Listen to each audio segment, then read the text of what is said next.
Hi, so bali sa Singapore, I'm working as a accounts manager sa isang marine industry firm. So more of ship repair.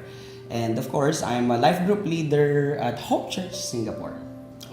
All right, so God's call to us is to go back in Bataan to preach the gospel and to share the love of God because He loved His children in Bataan. When I keep praying for God's revelation on what will be His direction, ano siya, I am kind of saying because of Pastor Christie's challenge to us during that time that he said that it's about the intimacy with God. Kaya tayo makakarinig ng direction.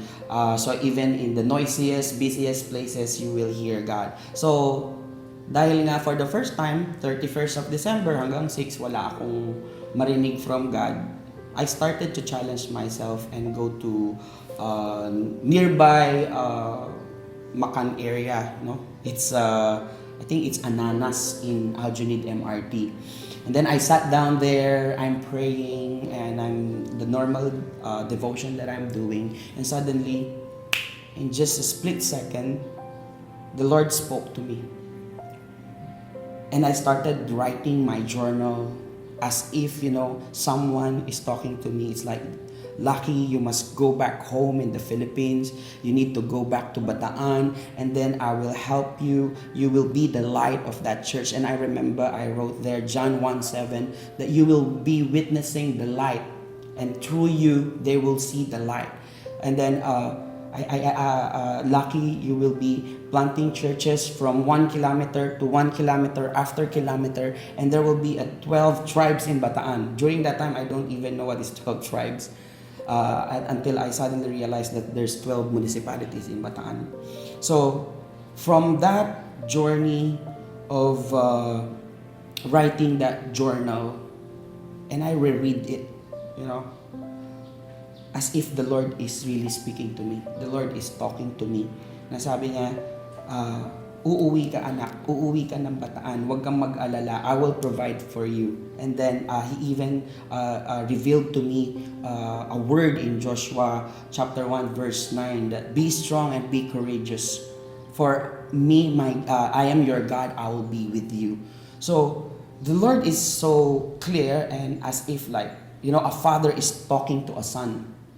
And it was the first time that I wrote quite number of pages, and as if someone is telling me what to do. And I know that's my father.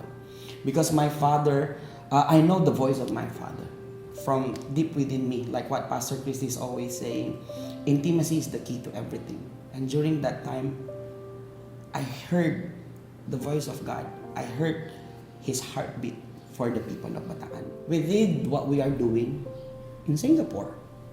So we have the planning, we have our own methods of, what teaching is needed. We have Matthew Life Group, we have Outreach Life Group. We are doing what we are doing in Singapore.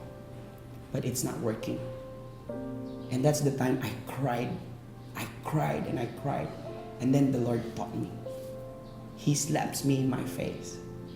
He said, learn to unlearn. Unlearn the things that you know, and I will teach you how. I'll teach you how to do the work. And that's how we started to learn that God, God will put a new way in us. God will lead us to a brand new way. And that from then on, from a messy, chaotic ministry, we trusted God. We stopped doing our own methods and systems. And when we started relying on God, we started praying and fasting. We lead our people to Holy Spirit encounter. We lead our people into worshiping and just praising. I remember the PPP. We lead, God told us to, have this 1 month long of teaching people how to pray and praise. So we called it P3, People, Praise, and Pray. And from then on, when we celebrated Jesus, breakthrough just popped up.